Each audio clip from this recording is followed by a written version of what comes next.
Selamat pagi pemirsa. Ketergantungan Indonesia kepada pangan impor terjawab setelah Badan Pusat Statistik atau BPS mengungkapkan masalah macetnya regenerasi petani dan lahan yang semakin sempit di bidang pertanian. Kedua hal itu menjadi penyebab utama menurunnya usaha pertanian di Indonesia dalam 10 tahun terakhir. Pemirsa, inilah editorial Media Indonesia di hari ini Rabu 6 Desember 2023 dengan tema Subur Tapi Tidak Makmur bersama saya Leonard Samosir. Dan Anda, para pemirsa, juga bisa ikut menyatakan pendapat Anda nanti dengan menelepon nomor telepon 021 583 9900. Dan pemirsa, pagi ini telah hadir bersama saya, anggota Dewan Redaksi Media Group, Arief Suditomo. Mas Arief, selamat pagi. Pagi, Leo. Sehat-sehat, Mas? Alhamdulillah. Kita akan bicara soal subur tapi tidak makmur.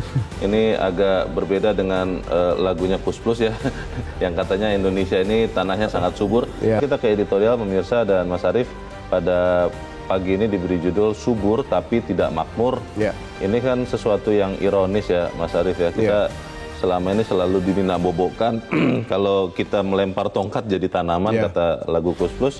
Tapi fakta ini kan sebetulnya juga bukan sesuatu yang baru ya. Kita sudah melihat indikasinya. Bagaimana, Mas Arief?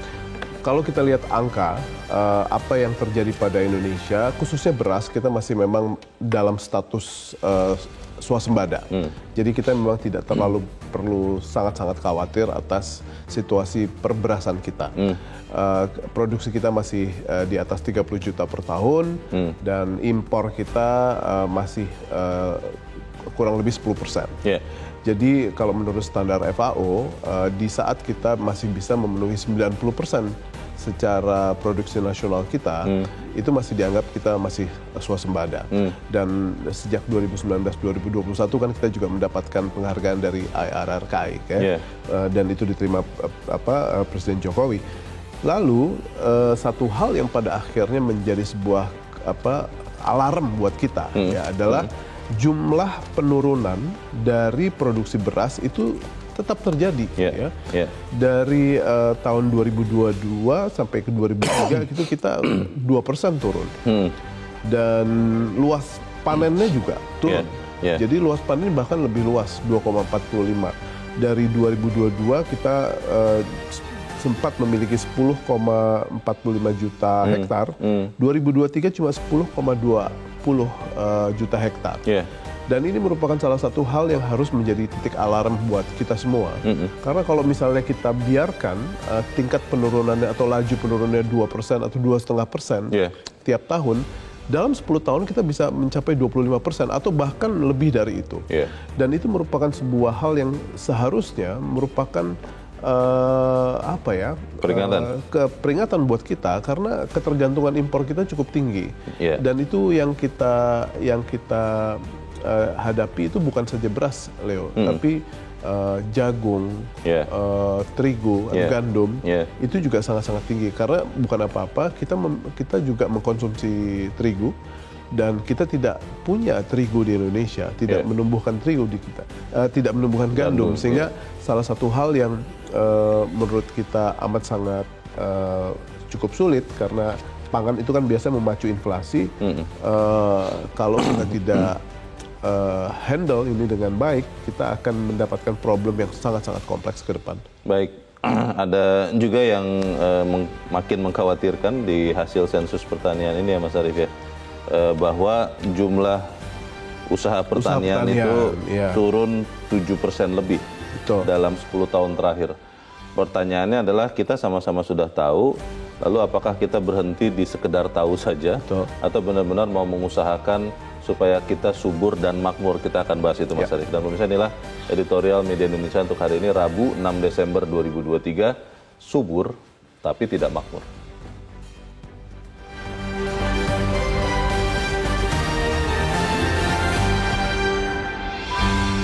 Subur tapi tidak makmur.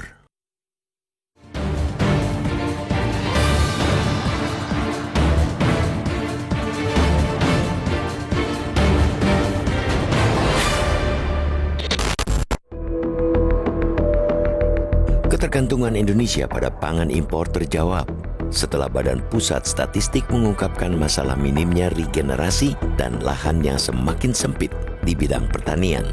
Kedua hal itu menjadi penyebab utama menurunnya usaha pertanian di Indonesia selama 10 tahun terakhir. Berdasarkan diseminasi hasil sensus pertanian 2023 tahap 1 oleh BPS, usaha pertanian di Indonesia menyusut 2,35 juta sejak 2013 menjadi 29,3 juta unit di tahun ini. Tak hanya itu, sebanyak 58% tenaga kerja pertanian berumur 45 tahun ke atas pada Februari 2023. Menurut BPS, mayoritas tenaga kerja pertanian atau 74,89% dari total pekerja hanya menamatkan pendidikan paling tinggi sekolah dasar pada Februari 2023 sehingga memengaruhi tingkat produktivitas pertanian. Pemerintah harus menyikapi temuan BPS soal krisis regenerasi petani dan krisis lahan pertanian ini secara komprehensif. Pemerintah tidak boleh membuat kebijakan yang sporadis dan parsial untuk membangun ketahanan pangan nasional.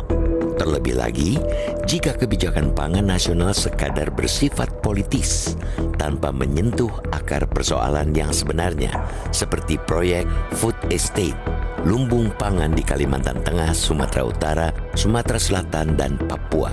Program itu menghabiskan anggaran triliunan rupiah.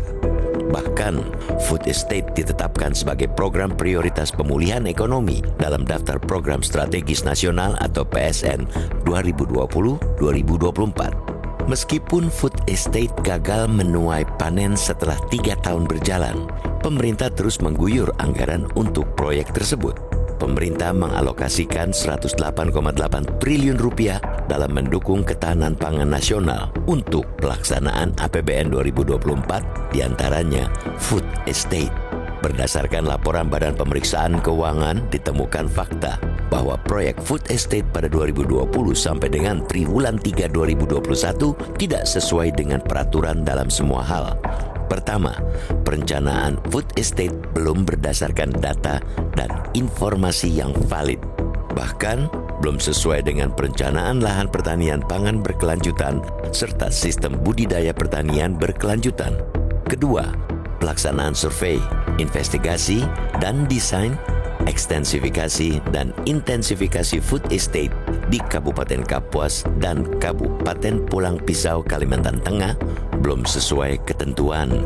Dan ketiga, penetapan lahan lokasi pembangunan food estate belum sesuai ketentuan. Target Menteri Pertanian Amran Nasution bahwa dalam 3 tahun Indonesia akan mencapai swasembada pangan hanya akan menjadi fata morgana jika tidak memiliki keberanian mengevaluasi kebijakan sektor pertanian dan mengoreksi kebijakan importasi bidang pangan yang ugal-ugalan dari waktu ke waktu. BPS mencatat ada kenaikan impor pangan sepanjang Januari sampai Agustus 2023. Impor beras mencapai 1.592 juta ton. Impor pada tahun ini disebut naik signifikan jika dibanding dengan periode sama tahun 2022. Pemerintah tengah menugaskan Perum Bulog mengimpor beras sebanyak 2 juta ton untuk kuota sepanjang tahun 2023. Impor beras itu untuk mengisi cadangan beras pemerintah atau CBP untuk mengantisipasi El Nino. Tak hanya impor beras yang naik, juga jagung, gandum, dan produk pangan lainnya. Meski demikian, Indonesia sempat mencicipi swasembada beras pada periode 2019-2021, sehingga Presiden Joko Widodo meraih penghargaan dari Institut Penelitian Padi Internasional atau IRI. Kondisi itu seharusnya dipertahankan, bahkan diperluas ke komoditas pangan lainnya dengan kebijakan-kebijakan yang luar biasa. Dunia sudah dilanda krisis pangan karena geopolitik global yang memanas dan perubahan iklim. Indonesia semestinya jauh dari krisis pangan. Indonesia adalah negeri yang subur. Namun sayang, kita belum juga makmur, terutama makmur di bidang pangan.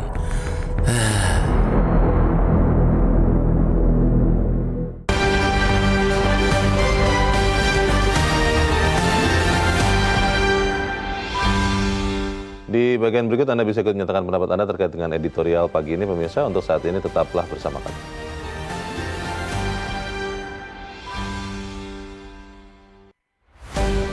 Subur, tapi tidak makmur.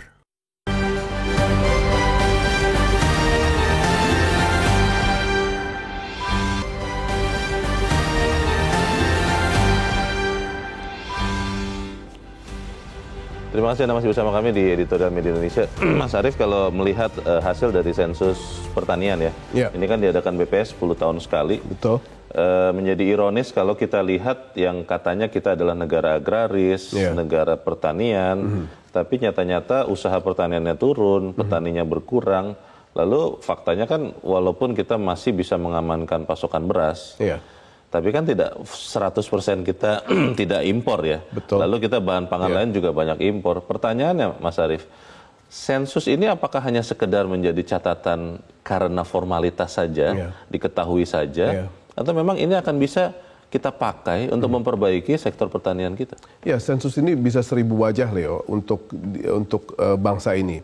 Tetapi salah satu hal yang harus kita jadikan adalah ini sebagai alarm kita, ya. Karena kalau misalnya sekarang kita mendapati satu angka tentang turunnya usaha pertanian di Indonesia, bahwa 2013 sampai 2023 itu 7%, ya, turun. Dan ini merupakan sebuah angka yang sangat membahayakan. Ya. Artinya apa sampai 7% turun? Bahwa petani kita makin lama makin tua, regenerasinya tidak ada. Generasi milenial, Gen Z itu tidak lagi mau jadi petani. Dan saya pikir wajar di saat profesi-profesi lain jauh lebih menguntungkan, jauh lebih memberikan mereka kesejahteraan, buat apa jadi petani. Lalu lahan pertanian juga makin lama berkurang. Dan itu juga sudah tercermin dalam luas panen kita dari tahun ke tahun. Nah, apa jadinya kalau misalnya lahan berkurang, produksi berkurang, tidak lagi ada yang mau jadi petani, dan kita sekarang pada akhirnya kita harus angkat topi pada petani yang sekarang saat ini memberi makan kita. Karena apa? Di saat mereka tidak mendapatkan insentif, tidak mendapatkan keberpihakan, tidak mendapatkan subsidi yang layak, tetap mereka menjadi petani. Dan ini merupakan salah satu hal yang pada akhirnya harus menjadi PR buat bangsa kita. Dan tadi apa yang Leo bilang, dari sisi statistik, kita itu tidak boleh lagi terkaget-kaget dengan statistik yang turun. Karena kalau kita tidak melakukan berbagai macam daya upaya yang secara integratif kita lakukan buat pertanian dan petani kita harusnya secara sadar bahwa kita menuju pada sebuah titik kehancuran dalam hal produksi pertanian. Dan ini tidak bisa kita biarkan begitu saja, kita harus hentikan di sini. Baik, Mas Arief dan pemirsa, kita akan bertanya juga. Saat ini kita sudah tersambung lewat saluran telepon dengan ekonom senior Indef, Bustanul Arifin. Mas Bustanul, selamat pagi. Selamat pagi, Bung Leo. Siapa di studio? Ya, dengan Mas Arief Suditomo di sebelah saya, Mas Bus. Kalau lihat hasil sensus pertanian BPS yang baru saja dirilis tahap pertama, Mas Bustanul, ini kan sesuatu yang mengkonfirmasi kekhawatiran kita bahwa memang sektor pertanian kita merosot. Pertanyaannya adalah setelah keluar hasil sensus ini, kalau Anda melihat ini akan menjadi sesuatu yang bisa membalikan kemerosotan pertanian kita, Mas Bustanul, atau ini hanya sekedar formalitas diketahui saja? Bagaimana, Mas? Baik, terima kasih, Bung Leo, Mas Arief. Jadi hasil sensus ini memang sudah diperkirakan oleh banyak ahli bahwa akan seperti ini bentuknya. Kita mendapat konfirmasi mengenai angkanya, ya. Angka tadi sebetulnya kalau RTP masih naik, tapi Mas Arief, yang saya khawatir itu atau sedih ya, bahwa jumlah petani gurem adalah mereka yang memiliki lahan setengah hektar atau kurang, itu meningkat. Dan itu artinya ada deprivation, ya, ada pemiskinan dari petani kita. Dan kalau Mas Arief tadi mengatakan tidak menarik bagi kaum milenial, buktinya umur 55 tahun ke atas naik sampai 65 tahun ke atas, tapi yang petani muda tidak banyak. Oke, saya tidak akan menambahkan penjelasannya, tadi sudah cukup jelas. Tadi Bung Leo bertanya, apakah ini sekedar angka atau menjadi titik balik? Menurut saya ini serious call, harus ada betul-betul reform dalam mengurus pertanian kita. Jadi yang kecil-kecil, yang detail juga harus diperhatikan. Karena dari detail itu bisa berdampak besar. Kalau secara agregat, secara makro berdampak besar. Kalau memang pemerintah sekarang menginginkan untuk mengejar kembali target makro mengenai swasembada disebutnya ya, padi jagung terutama, padi kedelai mungkin masih agak jauh, itu oke. Tapi sekali lagi saya ingin perhatikan kepada detail dari usaha rumah tangga, usaha perorangan, bahkan di situ disebutkan di hasil sensus yang terbaru itu yang harus menjadi perhatian.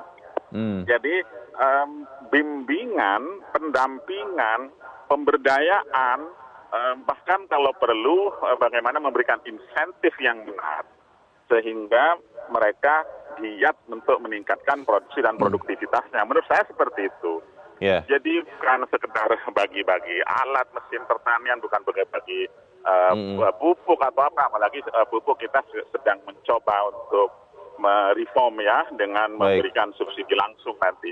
Dan artinya apa? Persoalan mikro menjadi sangat penting, Bung Leo. Jadi persoalan mikro ini memang harus menjadi perhatian. Misalnya mengarah kepada konsolidasi. Taruhlah dimulai dari konsolidasi manajemen.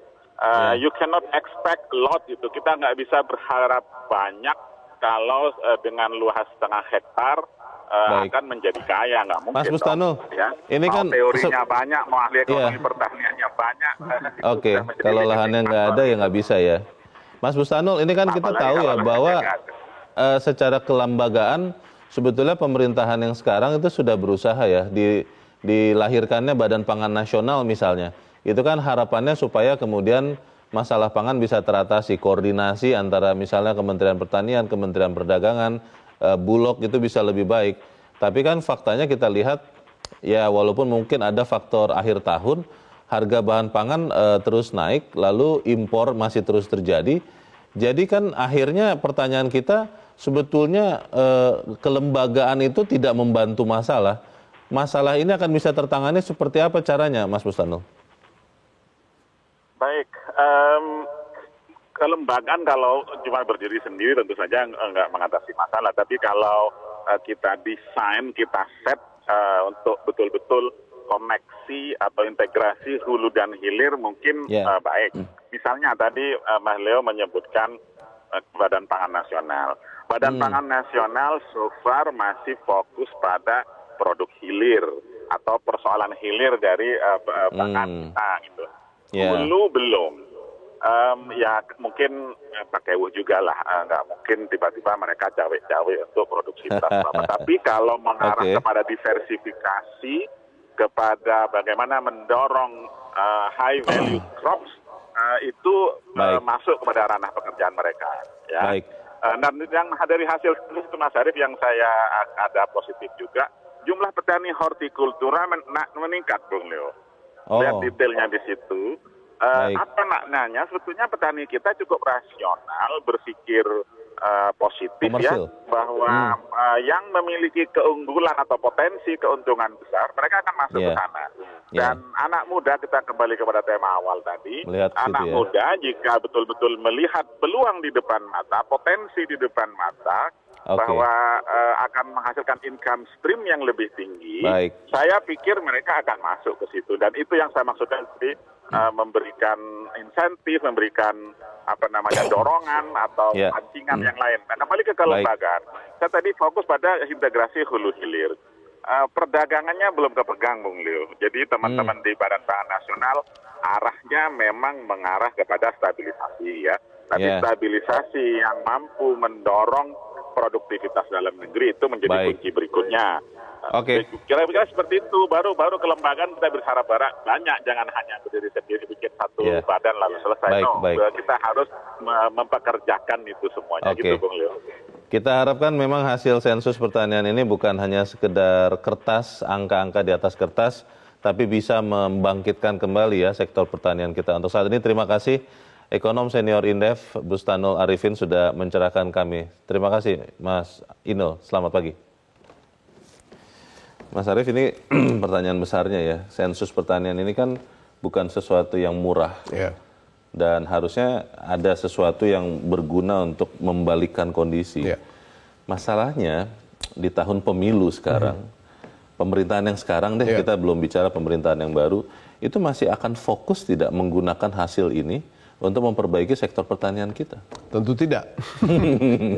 Karena ini akan tahun ini semua orang sudah sangat fokus untuk 2024, 14 Februari. Memperebutkan kursi. Betul, dan bagaimana sekarang para pejabat negara yang harusnya masih fokus pada tugas mereka masing-masing, ini mereka juga sedang wait and see, khususnya yang non politisi ya. Ada yang kaget tuh melihat harga cabai 120.000, 120.000 katanya begitu.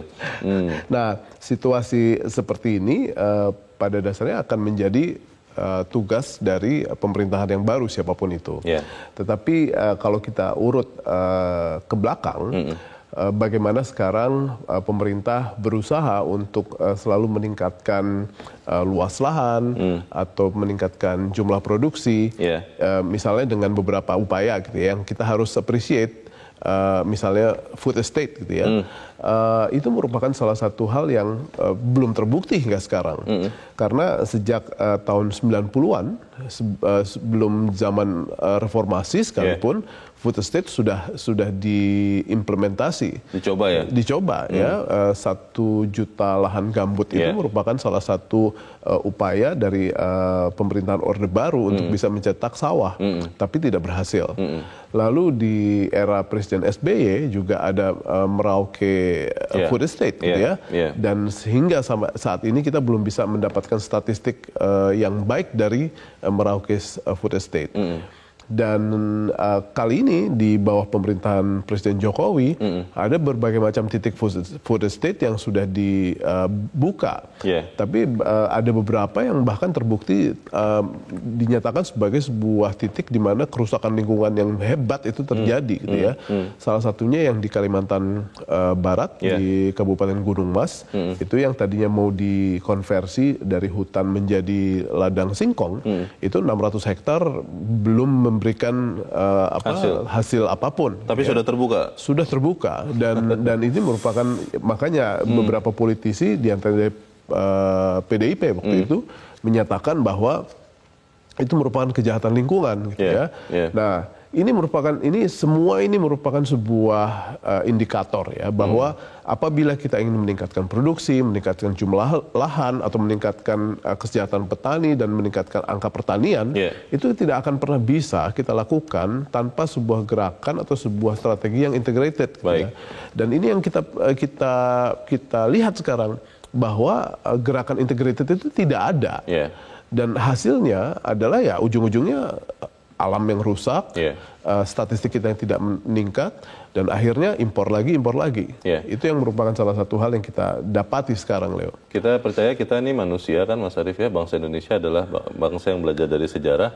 Kita tidak mau meniru ada sejenis binatang yang masuk ke lubang 2 kali. Saya tidak sebut namanya. Dan bagaimana kemudian kita menggunakan hasil statistik ini untuk membangkitkan pertanian, kita bahas di bagian berikut. Pemirsa tetap bersama kami, Editorial Media Indonesia segera kembali.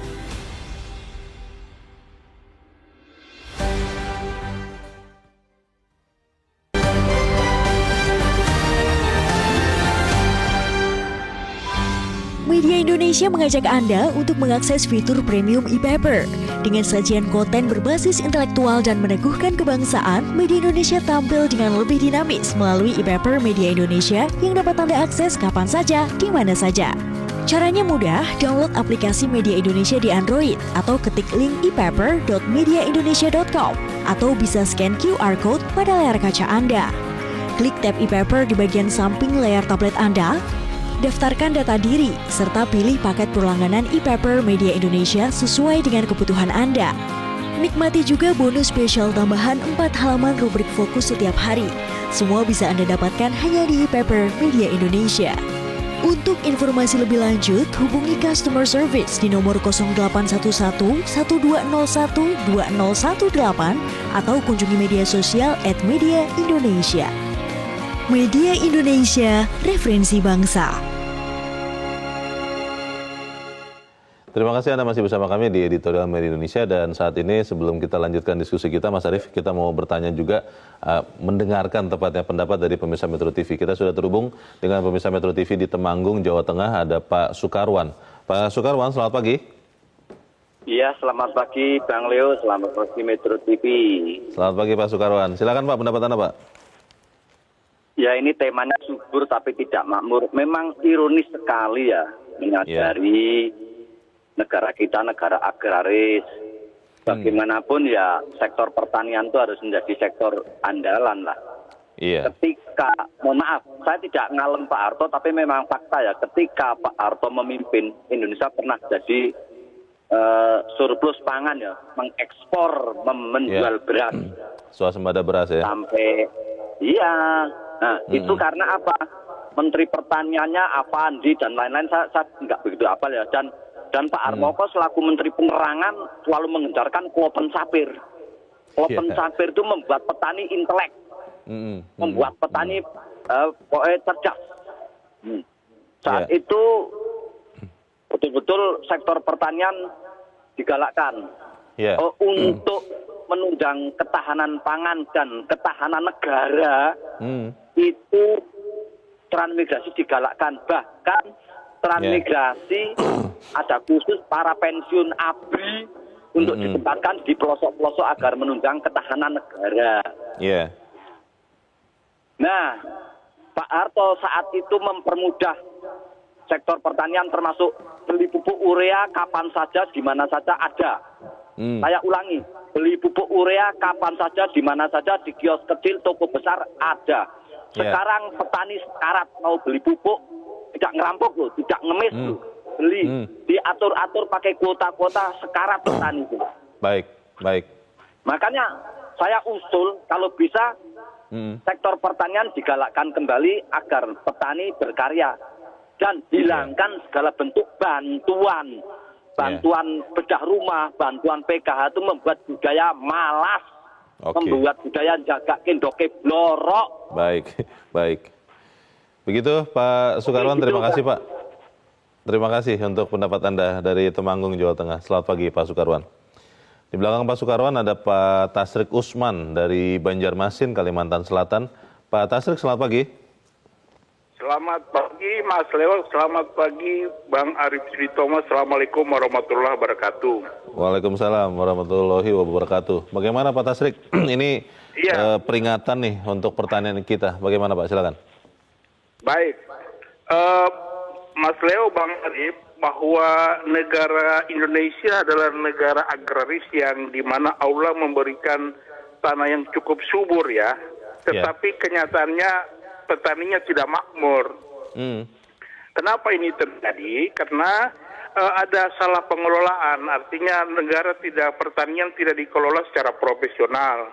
Janji-janji pemimpin kita kemarin ketika mau jadi presiden katanya stop import beras, stop import gula, stop import garam. Faktanya itu tidak terjadi.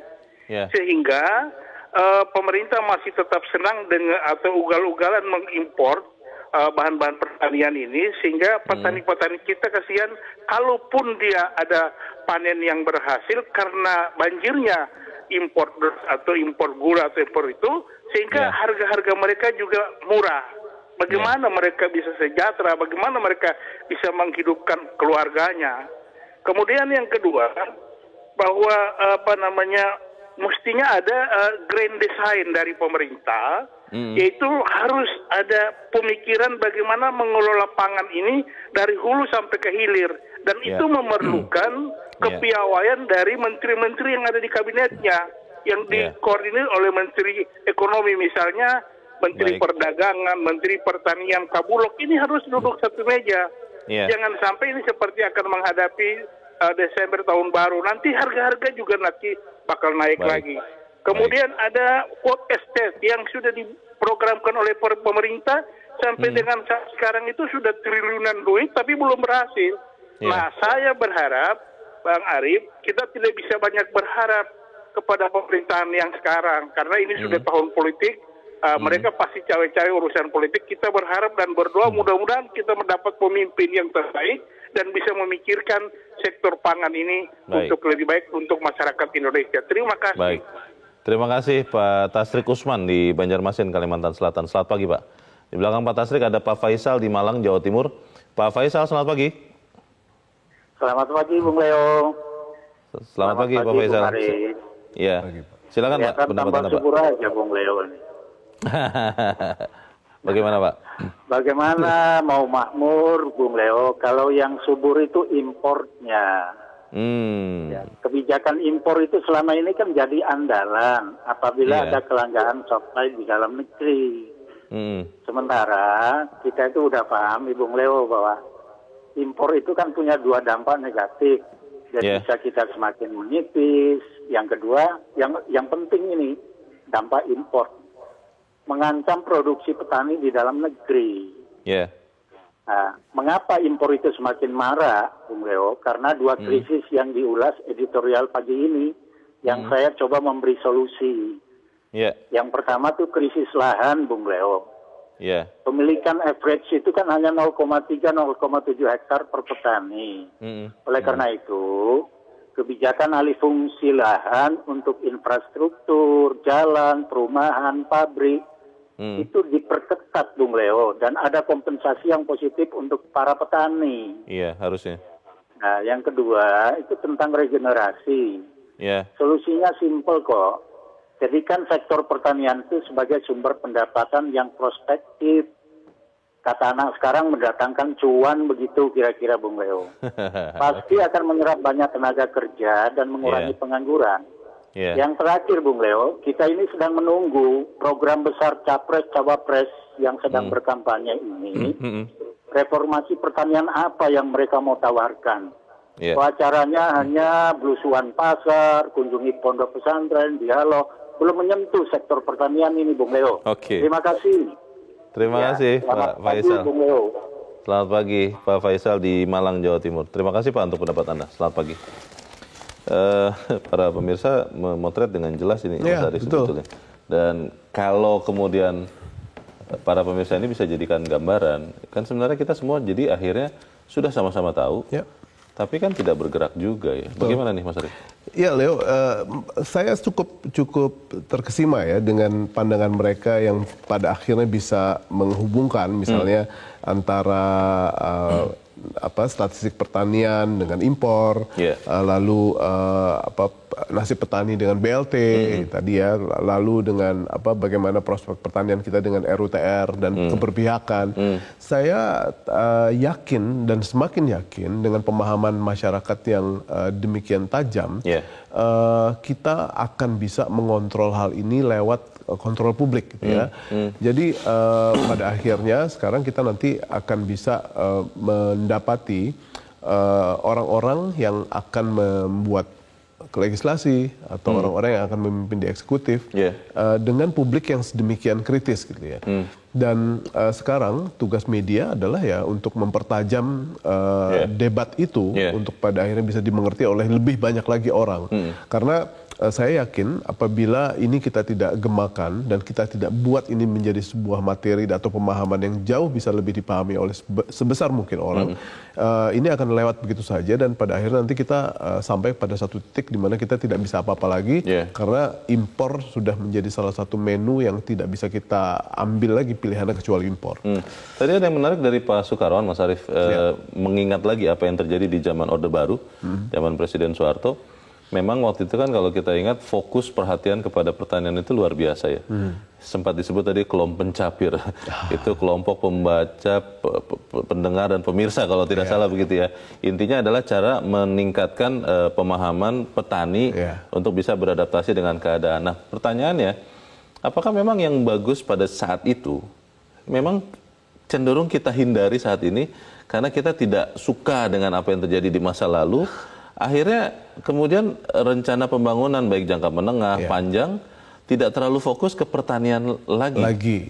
Bagaimana Mas? Kalau saya lihat memang setiap era itu memiliki tantangan dan solusinya masing-masing. Pada saat itu memang teknologi internet kan belum ada. Dan sekarang kalau kita lihat kita sudah punya sebenarnya sudah banyak sekali aplikasi-aplikasi yang diperuntukkan atau diciptakan untuk digunakan oleh para petani. Dan untuk beberapa komoditas itu sudah sangat-sangat membantu ya. Jadi kalau misalnya BRIN sama Menkominfo Kominfo atau dengan Kementerian Pertanian mendevelop sebuah aplikasi yang pada akhirnya bisa ditujukan buat para petani yang benar-benar memproduksi komoditas-komoditas yang amat sangat penting, misalnya beras, jagung, atau kedelai gitu ya. Itu akan bisa memberikan daya dorong yang jauh lebih baik lagi.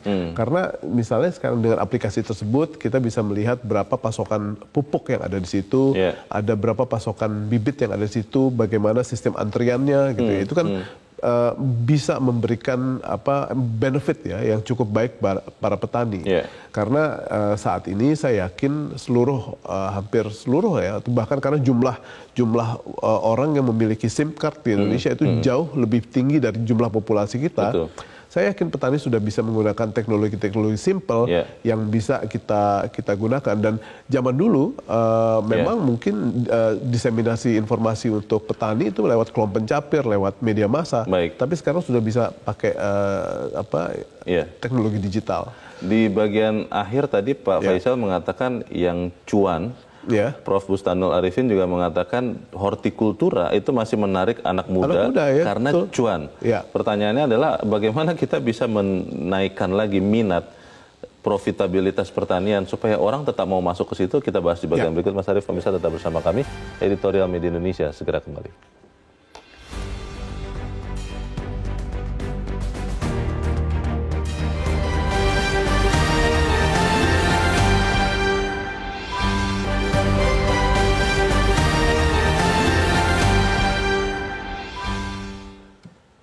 Terima kasih Anda masih bersama kami. Kita di bagian akhir diskusi kita pagi ini. Mas Arief, pada akhirnya kan kita harus bertindak ya setelah ada hasil statistik ini. Bagaimana membuat sektor pertanian itu tetap menarik supaya masih bisa berkelanjutan?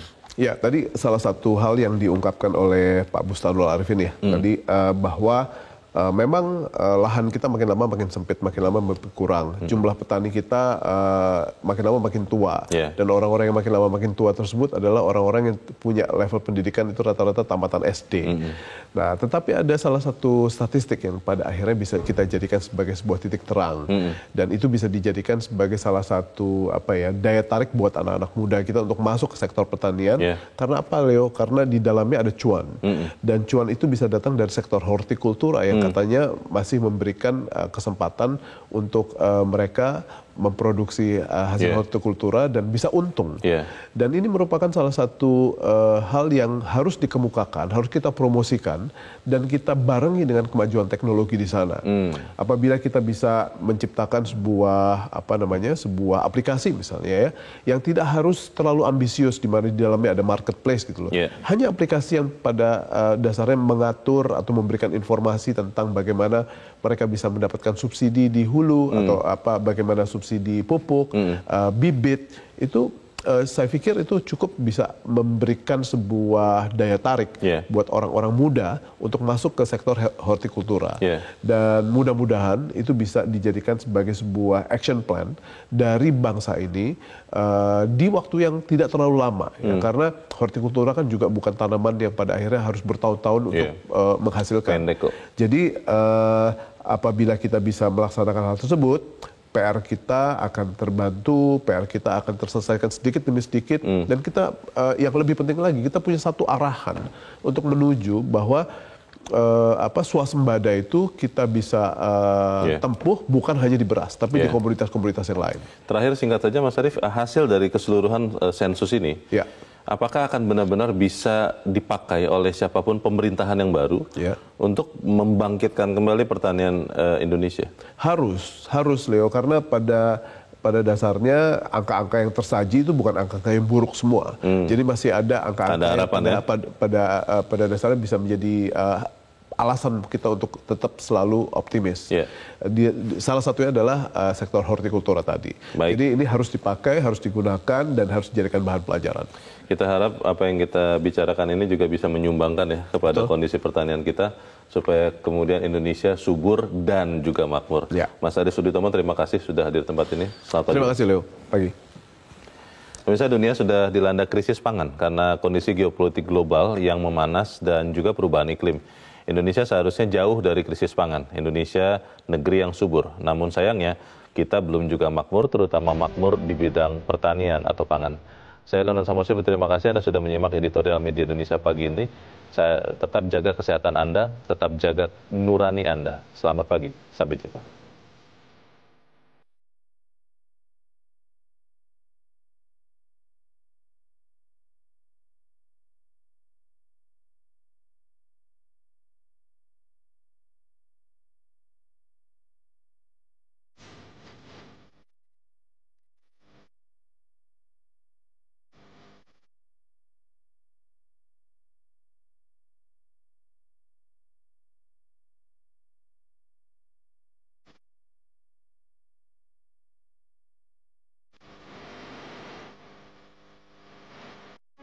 Metro TV.